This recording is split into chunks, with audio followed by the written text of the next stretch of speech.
August 1st. Drifting to some terrible doom. Log of the Demeter. 1st of August. 2 days of fog, and not a sail sighted. I'd hoped when in the English Channel to be able to signal for help or get in somewhere. Not having power to work sails, have to run before wind. Dare not lower, as could not raise them again. We seem to be drifting to some terrible doom. Mate now more demoralized than either of men. His stronger nature seems to have worked inwardly against himself. Men are beyond fear, working stoically and patiently, with minds made up to worst. They are Russian, he Romanian. Mina Murray's journal. 1st of August. I came up here an hour ago with Lucy, and we had a most interesting talk with my old friend and the 2 others who always come and join him. He is evidently the Sir Oracle of them, and I should think must have been, in his time, a most dictatorial person. He will not admit anything, and downfaces everybody. If he can't out-argue them, he bullies them, and then takes their silence for agreement with his views. Lucy was looking sweetly pretty in her white lawn frock. She has got a beautiful colour since she has been here. I noticed that the old man did not lose any time in coming up and sitting near her when we sat down. She is so sweet with old people. I think they all fell in love with her on the spot. Even my old man succumbed and did not contradict her, but gave me double share instead. I got him on the subject of the legends, and he went off at once into a sort of sermon. I must try to remember it and put it down. It'd be all full talk, lock, stock and barrel. That's what it'd be, and naught else. These bands and wafts, and bogosts, and borgests, and boggles, and all anent them is only fit to set barons and dizzy women a beltering. They be nought but airplebs.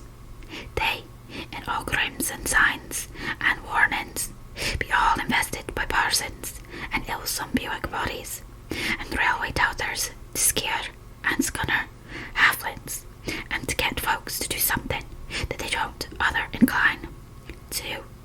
It makes me ireful to think of them.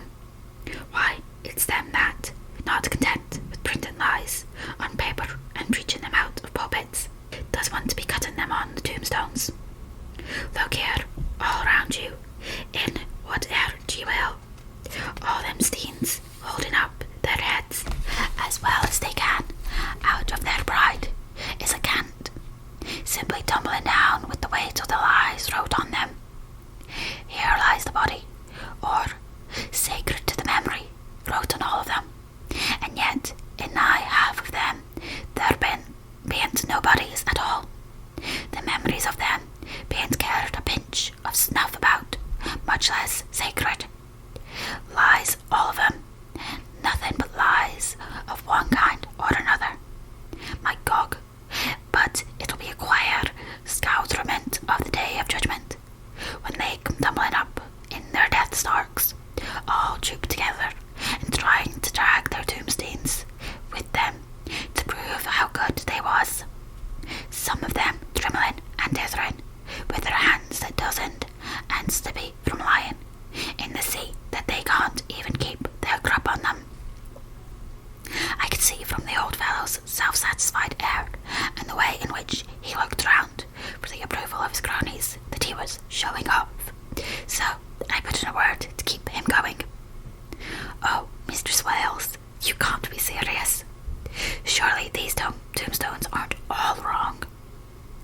Yablins, there may be a Boorish view not wrong, savin' where they make out the people too good, for there be folk that do think a bomb bowl be like the sea, if only it be their own. The whole thing be only lies. Now, look you here,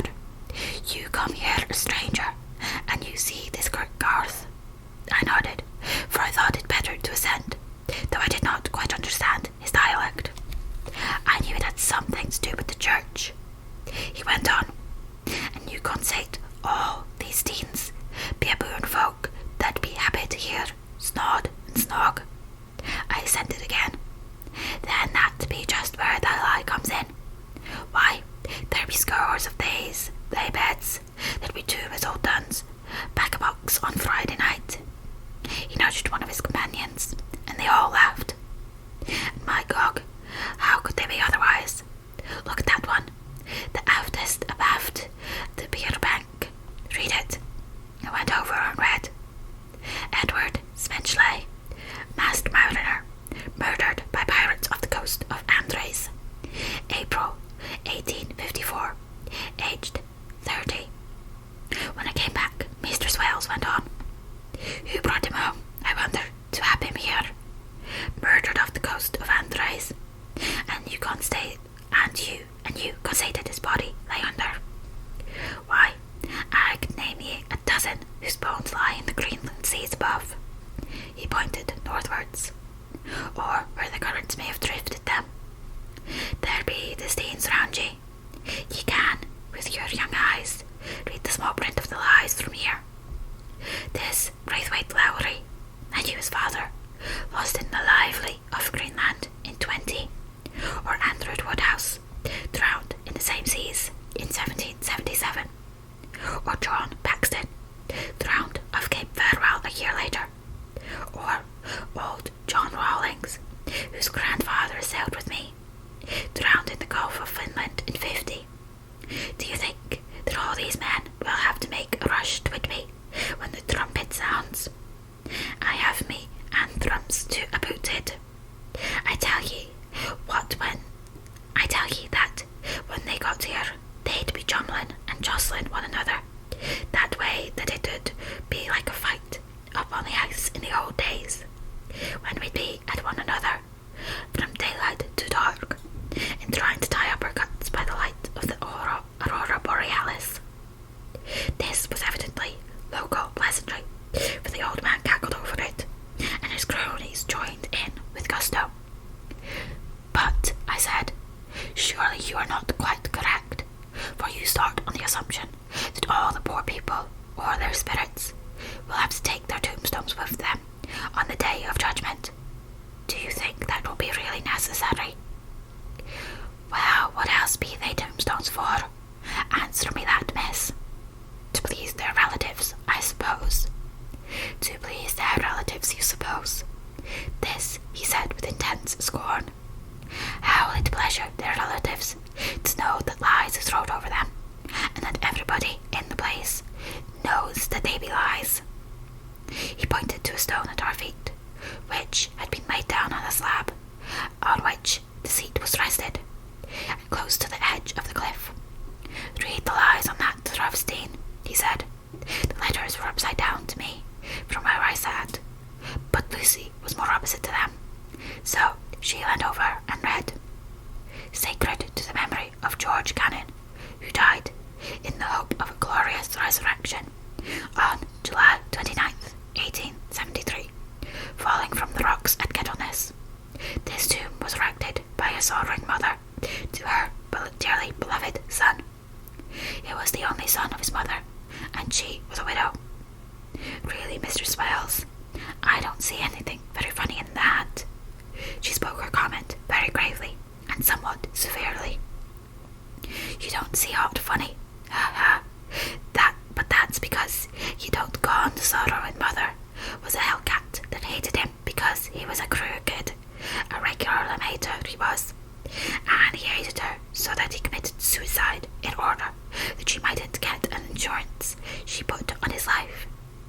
He blew nigh the top of his head off with an old musket that they had for scaring the crows with. 'Tweren't for crows then, for it brought the clegs with the dopes to him. That's the way he fell off the rocks, and as to hopes of a glorious resurrection, I've often heard him say myself that he hoped he'd go to hell, for his mother was so pious that she'd be sure to go to heaven, and he didn't want to addle where she was. Now, isn't that steen at any rate? He hammered it with his stick as he spoke. A pack of lies, and won't it make Gabriel cackle when Geordie comes panting up the crease with the tombstone balanced on his hump, and ask it to be took as evidence? I did not know what to say, but Lucy turned the conversation as she said, rising up. "Oh, why did you tell us of this? It is my favourite seat, and I cannot leave it, and now I find I must go on sitting over the grave of a suicide. That won't harm you, my pretty, and it may make poor Geordie gladsome to have so trim a lass sitting on his lap. That won't hurt you. Why, I've sat here off and on for nigh 20 years past, and it hasn't done me no harm. Don't you fash about them as lies under you, or that doesn't lie there either. It'll be time for you to be getting scarfed when you see the tombstones all run away, and the place as bare as a stubble field. There's the clock, and I must gang. My service to you ladies." And off he hobbled. Lucy and I sat a while, and it was all so beautiful before us that we took hands as we sat, and she told me all over again about Arthur and their coming marriage. That made me just a little heartsick, for I haven't heard from Jonathan for a whole month. The same day, I came up here alone, for I am very sad. There was no letter from me. I hope there cannot be anything the matter with Jonathan. The clock has struck 9. I see the lights scattered all over the town, sometimes in rows where the streets are, and sometimes singly. They run right up the Esk and die away in the curve of the valley. To my left, the view is cut off by a black line of roof of the old house next to the abbey. The sheep and the lambs are bleating in the fields away behind me, and there is a clatter of a donkey's hoofs up the paved road below. The band on the pier is playing a harsh waltz in good time, and further along the quay there is a Salvation Army meeting in a back street. Neither of the bands hears the other, but up here I hear and see them both. I wonder where Jonathan is, and if he is thinking of me. I wish he were here.